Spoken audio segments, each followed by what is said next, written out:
the Electoral Commission's poorly managed collation and result declaration of the recently held general elections without considering its effect on its stakeholders.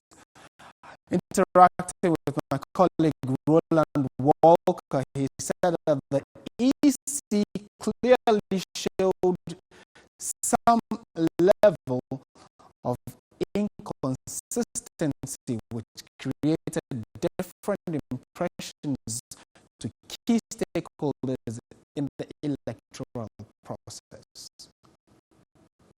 With the opposition and this is still expressing grievances a week after the elections, Franklin Kujo, president of Imani Africa, believes the Electoral Commission failed to fully execute its mandate in the post-election management process. It behoves every good leader who, obviously, when perceived to be anti a particular group, at least to show some levels of respect and accommodation. I think the EC should have just met the opposition when they said they had certain concerns. Before that, the way the EC acted, gave the opposition the impetus to think that indeed this EC doesn't like them. But what made it worse was the EC coming back to correct figures. Some people have suggested that even if Farajan corrected figures, yes, that may be true, but Farajan was not this arrogant. Farajan was very accommodating. You see, so what you do is that you don't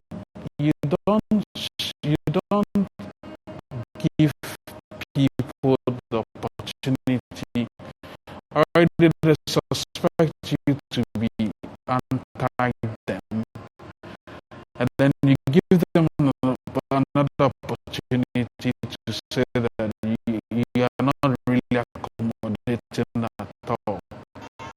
While he condemned the NDC rampaging actions, asking them to head to the courts, Mr. Kujo is worried the Electoral Commission has itself not learned from anomalies as recorded in past elections.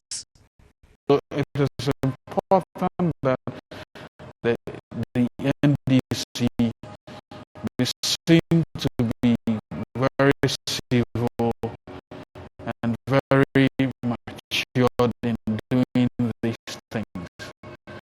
But the first person who drew the first blood was the EC herself.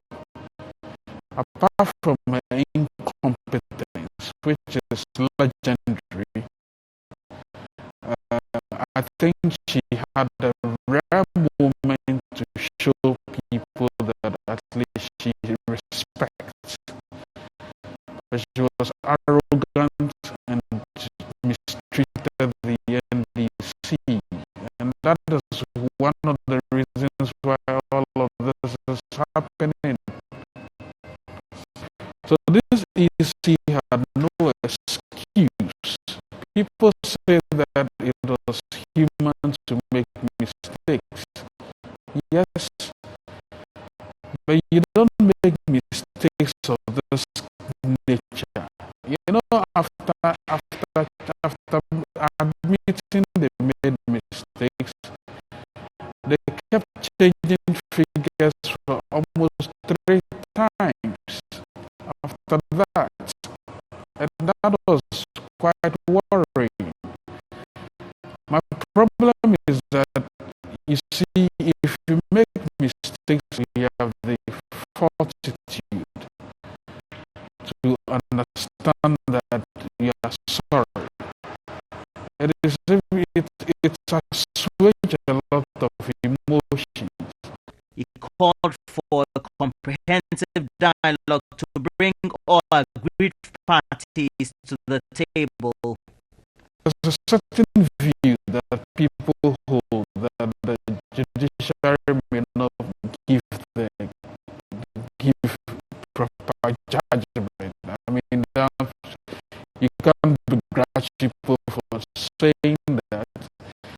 But the fact of the matter is that it's the only place we have to adjudicate on issues. We can use our institutions, our traditional institutions, to also help adjudicate.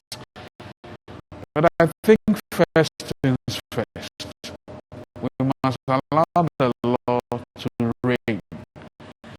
And the law to reign, meaning that those who believe they have contestable evidence should present it in court, and then those who manage the court must also rule competently on these issues. I think it's important.